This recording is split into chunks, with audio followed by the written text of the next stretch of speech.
So I'm working on this project with my collaborators, some of whom are actually here in person, so those names are highlighted.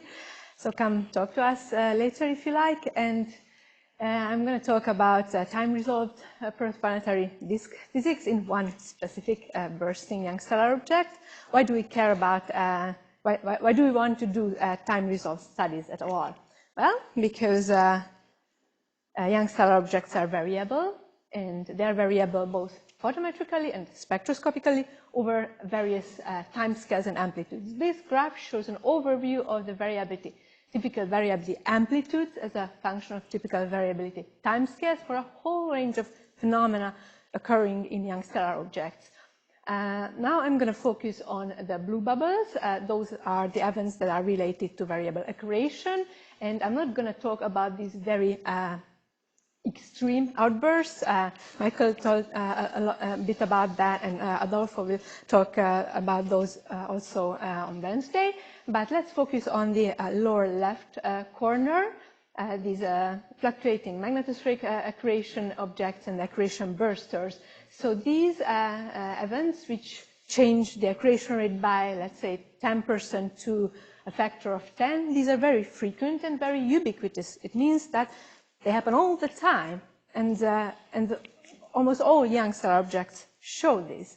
So they are important. And why is it important that the accretion rate changes? Well, if you have an accreting system, then the accreting heat will, well, first heat the dust in your disk, maybe sputter dust gainers if you have very energetic radiation. You heat your gas as well, you may ionize it, you may photoevaporate, you're forming the atmospheres or you're forming planets, you may increase ionization and with that turbulence or MRI. And if you have, the graph I showed here, this is based on optical observations, but if you look at a young stellar object in infrared, then you will trace, of course, your disk. And if you have a variable accretion rate, then you will have variable infrared radiation. But not only accretion events are those which will vary the infrared view of your disk, but there will be other events, like if you have an increasing accretion rate, you may puff up your scale height at the inner edge of the disk, which may cause variable shadowing of the outer disk. And that's very interesting because that will cause a changing slope of your infrared acidity, and that may manifest as a pivot point in the infrared if you look at the acidity. And if you increase the turbulence, you may lift up dust clouds that may cause variable extinction. So there are all kinds of varying phenomena. So that's what we wanted to study. That was our motivation, and we chose a very unique laboratory for these studies, and that's the VQ-tau binary system. This system is made of two almost identical M stars. These are the mass and the luminosity of the two stars. They orbit each other on an eccentric orbit. So this, if I can start, this shows how the two stars orbit each other. The radial velocity observations show that the orbit of the two stars is actually precessing. You can measure that in a few years or a decade or so. And the whole system is embedded in a circumbinary disk from which the two components accrete material. Now, they orbit each other on a very tight orbit. 15 days is the orbital period, and when they have an eccentric orbit, so they are very, very close to each other during periastron. And during that time, their magnetospheres overlap and magnetic interactions happen. So that we know because they flare in the millimeter. This is a 3 millimeter light curve. They also flare in the X-ray due to the magnetic interactions. And how do we know that the stars have magnetospheres? In addition to, obviously, they are M stars. That we actually did some Zeeman observations, like the ones that Bonnie just explained. The S-Photon instrument on a CFHT, and we managed to independently map the azimuthal, meridional, and radial component, also the brightness of the magnetic field and then the brightness of the stellar surface separately for the two components. But I'm not going to focus on the magnetic field in the following, because I want to deal with the accretion in this system, which is very interesting.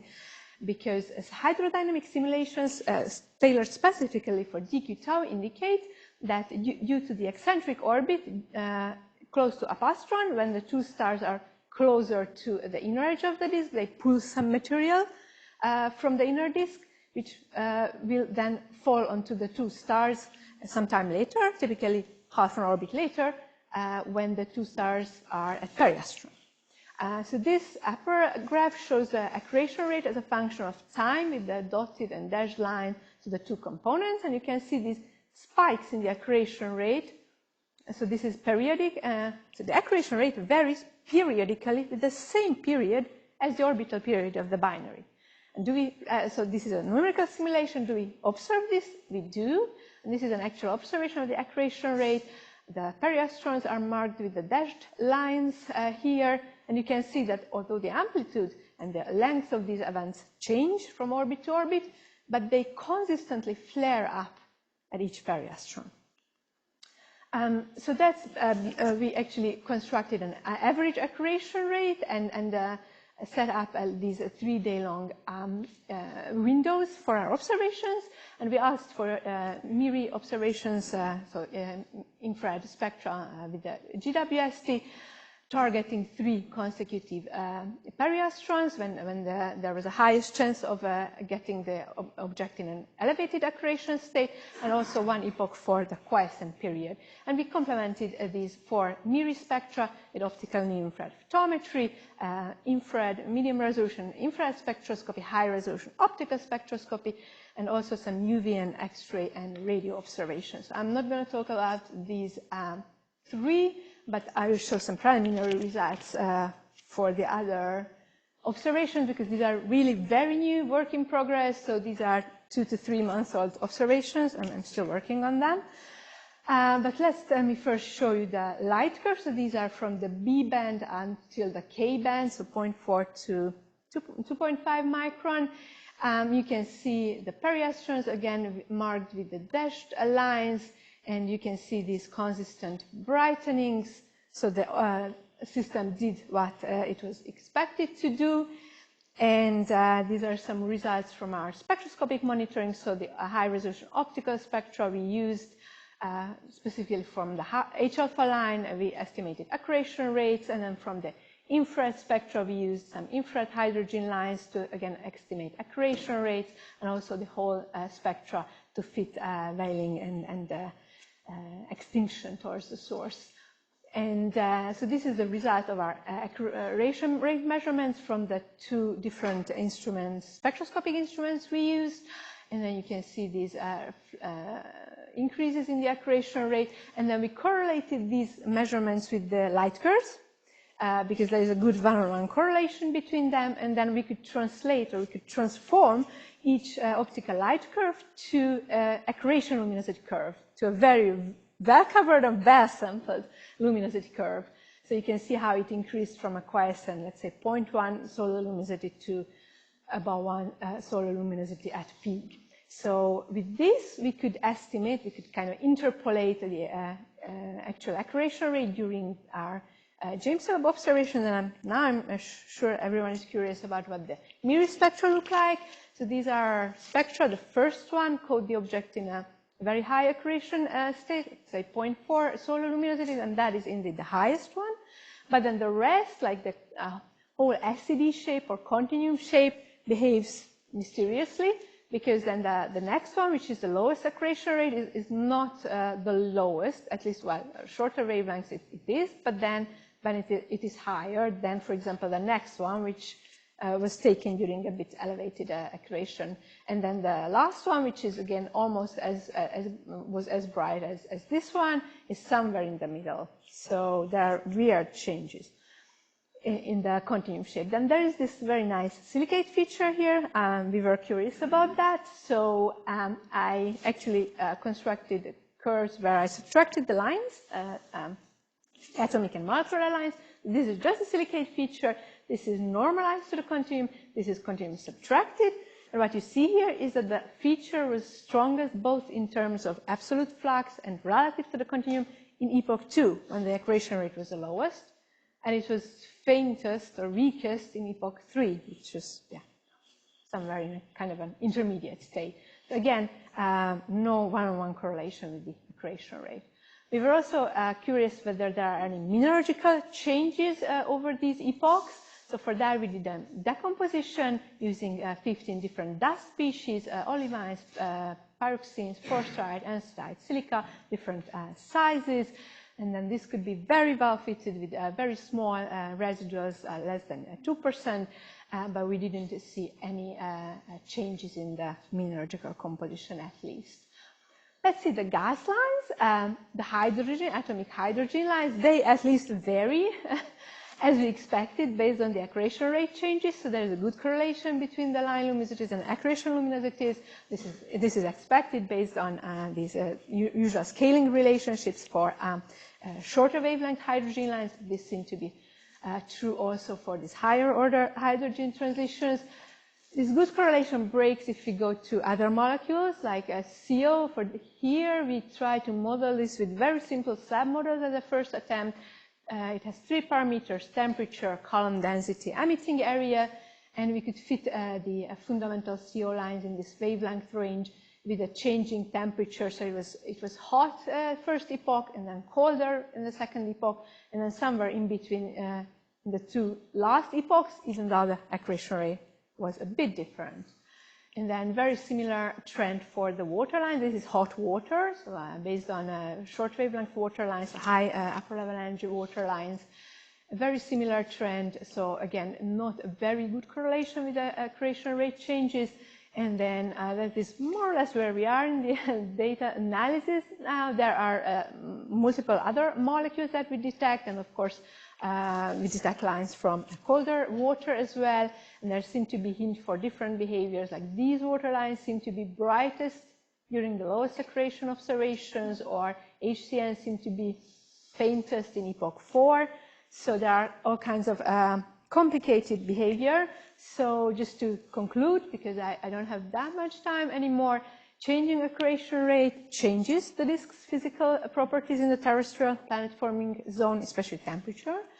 The innermost regions, especially hot gas lines, follow most closely the accretion rate variations, but farther regions like colder gas and the continuum and the silicate feature also change, but other processes such as geometrical changes, variable shadowing, or time-delayed effects may play a role.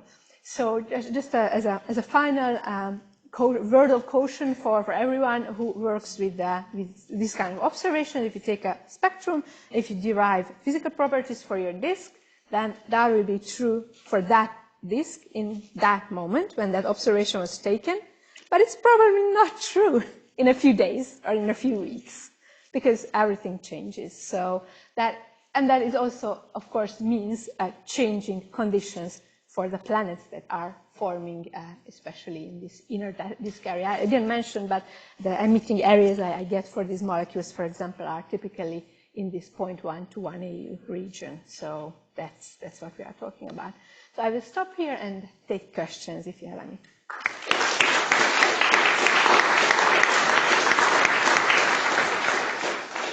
Thank you. So we have time for questions, please. Hello, thank you so much. I mean, really nice to see the data and see how it changes with the accretion rate in ways that we expect and maybe don't expect. I'm curious about the very cold water lines, the water lines at like 24 micron lit probe, really the coldest water, and if you see changes there. I can't tell you yet, because I'm at the moment, I started at 5 micron, I'm at 15 micron right now. I'm looking forward to 25 micron, but that's how fast I can do this fitting. All right, excellent, thank you. So you mentioned the time delay effects for the large distances. Is it clear that they're not making an impact in these, even in the close-in lines, since the time variation? So the accretion rate plots also look like they're going up and down. Yes, it could very well be an important effect already at 5 micron. So we could not really measure the full optical to 5 micron part. So the part which is shorter of the shortest wavelength of MIRI exactly simultaneously. So unfortunately, even with this great data set, we don't have that kind of time cadence to really see how these time delay effects work. So at the moment, I would just encourage the theorists or numerical people to try to simulate it, try to make some predictions, and knowing, for example, in this system, how exactly the accretion rate changes, maybe next time I can plan my observations better. But don't start me on the complications of time-critical observations involving 5, 6 different ground-based and space observatories. Okay, so Paola, you have one? Yes, thank you so much.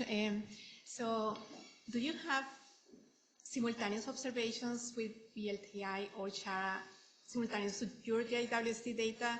We could see. Unfortunately, no. So I submitted a VLTI proposal, it was rejected. Okay. It would have been very, so from technical point of view or practical point of view, it would have been very, very difficult to plan simultaneous observations because VLTI observations are, scheduled in certain blocks, and that would have been really difficult to schedule simultaneously, even with such a short and quickly repeating phenomenon. It would have been great, so maybe sometime in the future we can try to, because I'm really curious about it. There are some conflicting or debate in the literature where exactly the inner edge of the disk is located. So in this system, the inner edge is farther than the dust sublimation radius. It's also farther than the magnetospheric truncation radius. It's probably set by dynamic or gravitational effects because of the binary. Where exactly it is located, we don't really know. And VLTI has the potential, or CHARA maybe, has the potential to actually measure where exactly that inner edge is, and whether or how much material is within this hole during different orbital phases. That would be awesome to get actually observational constraints. Yeah, thank you. But you don't have any time coverage of VLTI images or CHARA images? No. No, I think this system has never been observed with those instruments. Okay, thank you. Okay, so last question, please. Yeah, very interesting observation. Do you have simultaneous observations at UV, or how the color changes during the outburst? So you know the hot spot, like temperature changes? Yes, okay. Yes, we do. So at the moment, there is a good, so basically you can scale, so this only shows B to K band. There's actually some time delay between the longer wavelength, but the optical is more or less parallel, so you can just scale one to the other, and that continues to the UV. I think the shortest range we have is 0.3 micron, yeah, 300 nanometer or so, so there's a certain color dependence, and at the moment I'm using this to just estimate the accretion rate. But this, there's so much information in this data set. It will give information about accretion hotspots and also potential extinction events. Because as the system evolves over the orbit, there's always material going around, and sometimes that obscures the system, one star or the other star. This may happen anytime during the orbit. We've seen this in a previous study, and we will check carefully these light curves whether we see any effect of those events here. Okay, let's thank Agnes again. Thank you.